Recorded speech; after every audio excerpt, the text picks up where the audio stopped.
حضرت سیدنا غوث اعظم رضی اللہ تعالیٰ عنہ فرماتے ہیں میرے اوپر صحاب نور چھا گیا اور آواز آئی عبد القادر تو نے اللہ کی اتنی عبادت کی ہے، اتنی ریاضت کی ہے کہ شریعت کا ہم تمہیں اب مکلف نہیں رہنے دیتے، اور اب تو نماز نہ پڑھے اور دیگر اعمال نہ کرے تو تجھے کوئی پکڑ نہیں، میں تیرے اوپر ایسے راضی ہو گیا ہوں۔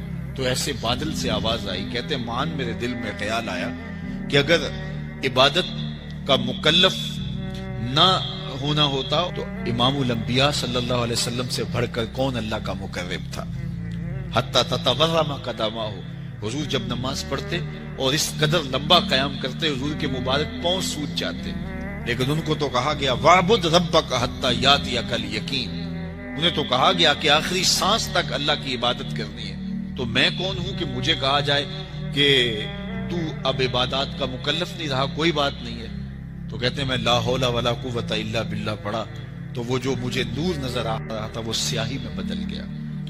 تو وہ ابلیس تھا جو اس رنگ میں مجھے بھٹکانا چاہتا تھا، کہا عبد القادر اس مرتبے پہ پہنچے ہوئے کتنے لوگوں کو میں نے گمراہ کر دیا، تیرے علم نے تجھے بچا لیا۔ تو میں نے کہا ظالم، میرے علم نے مجھے نہیں بچایا، میرے اللہ کے فضل نے بچایا۔ حضرت شیخ سعدی شیرازی فرماتے ہیں کہ ایک بندہ مطاف میں کنکروں کے اوپر پیشانی رکھ کے زاروں کے تار ہو رہا ہے اور کیا کہتے ہیں، اللہ مجھے معاف کر دے، یہ تو قیامت کے دن اندھا اٹھانا، میں تیرا کیا تیرے بندوں کا سامنا بھی نہیں کر سکتا۔ اتنے درد سے روتا ہے کہ لوگ اپنی دعائیں چھوڑ کے اس کے لیے دعا کرتے ہیں۔ ایک بندہ تو چھوڑ چھاڑ کے قریب کھڑا ہو گیا اور کہتا ہے مالک اسے معاف کر دے، مالک اسے معاف کر دے۔ کافی دیر کے بعد وہ شخص جو روتا تھا اٹھ کے جانے لگا۔ اس کو تجسس تھا کہ میں دیکھوں تو صحیح یہ کون ہے اور اس کو تسلی بھی دوں کہ اللہ بڑا کریم ہے، تجھے معاف کر دے گا۔ جب اس نے جھک کے جھانک کر دیکھنا چاہا تو چیخیں نکل گئی۔ یہ زاروں کے تار ہونے والا وقت کا غوث شیخ عبد القادر جیلانی۔ حضرت ملا علی قاری لکھتے ہیں کہ حضور غوث اعظم جب مجلس واعظ کرنے بیٹھتے تو 70 ہزار کا اجتماع آپ کے مجمع میں ہوتا، اور عمومی طور پہ اللہ کی رحمتوں کے حوالے سے بات کرتے، اور جس دن آپ اللہ کے قہر، غضب اور جلال کی بات کرتے کئی جنازے اٹھتے۔ یہ آپ کی گفتگو کے اندر عصر کا رنگ اور شیرینی تھی۔ حضرت غوث اعظم شیخ عبد القادر جیلانی علیہ رحمہ و رضوان،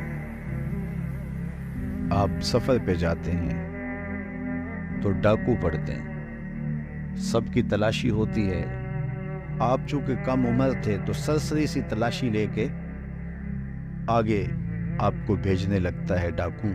تو ساتھی پوچھتا تمہارے پاس کچھ نہیں؟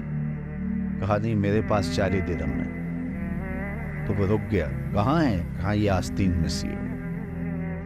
تلاشی لی تو واقعی 40 درہم تھے، اپنے سردار کے پاس لے کے جاتا۔ یہ بڑا عجیب سا بچہ ہے، لوگ ڈاکوؤں سے مال چھپاتے ہیں اور اس نے مجھے بتایا ہے۔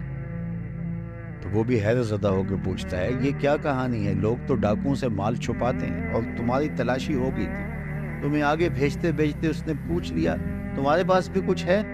تو تم نے بتا دیا 40 درہم میں، تم خاموش رہتے یا کہتے نہیں میرے پاس کچھ نہیں ہے؟ کہا میری ماں نے رخصت ہوتے ہوئے میری آستین میں یہ 40 درہم سیے تھے اور ساتھ وصیت کی تھی بیٹا زندگی میں کبھی جھوٹ نہیں بولنا۔ میں ماں کی عہد پہ کھڑا ہوں، ماں نے مجھ سے عہد لیا تھا، اس عہد پہ جاگ بنا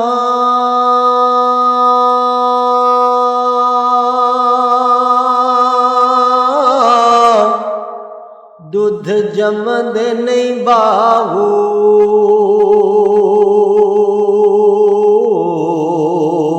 بھاویں لال ہون کڑ کڑ کے